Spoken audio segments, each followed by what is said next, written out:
Hi friends, good evening అండి. Saturday evening vlog అండి ఇది. నిన్న టమాటా పచ్చడి రుబ్బుకున్నాను, పోపు పెట్టుకోలేదు అని చెప్పాను కదండి. ఈరోజు సాయంత్రం అయితే దీనికి పోపు పెట్టుకుంటున్నానండి.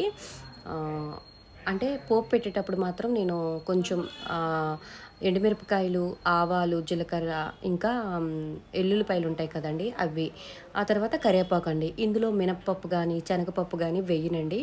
వేస్తే నిల్వ పచ్చడి కదా, ఏమో పాడైపోద్దే ఛాన్సెస్ ఉంటాయని నేను వేయనండి. అంటే కొంచెము చేసుకుంటే వేసుకుంటే బాగుంటుందన్నమాట. కొంచెం ఎక్కువగా చేసుకున్నాను కదా, పాడైపోయే ఛాన్సెస్ ఉంటుందని వేసుకోను.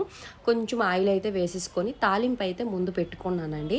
ఆ తర్వాత ఆయిల్ సరిపోతే మళ్ళీ కళాయిలో వేడి చేసుకొని అప్పుడైతే మళ్ళీ వేస్తానండి.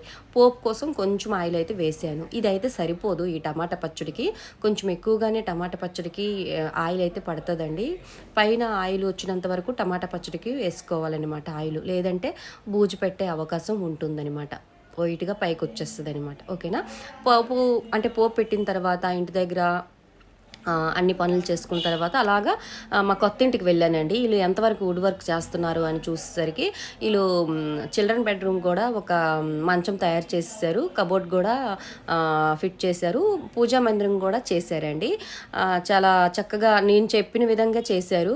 అందుకే మళ్ళీ నేను రోజువారీ వెళ్తున్నానండి. వీళ్ళు ఏదైనా మిస్టేక్ చేస్తే మళ్ళీ ఇబ్బంది కదా తీసి మళ్ళీ వేయడం అనేసి నేను చెప్పే విధంగా వీళ్ళు చేస్తున్నారండి. బాగుంది, నాకైతే బాగా నచ్చిందండి. ఆ తర్వాత ఇగోండి, ఈ వుడ్ కోసం మీకు చెప్తాను అన్నాను కదండి. ఈ వుడ్ అయితే చాలా మంచిదండి, వాటర్ ప్రూఫ్ అంటారు దీన్ని. ఈ వుడ్ పేరు నాకు తెలియదు. కిచెన్కి వేసుకుంటే మనకి లైఫ్లో ఎటువంటి అంటే చెదలు కానీ, ఆ తర్వాత పురుగు కానీ ఇలాంటివి అన్నీ పట్టవన్నమాట. ఓకేనా. ఆ తర్వాత తులసమ్మ కోసం కూడా చెక్ చేశానండి. కొంచెం చిగురు వస్తుందండి. వీడియో నచ్చిందా? నచ్చితే లైక్ చేయండి.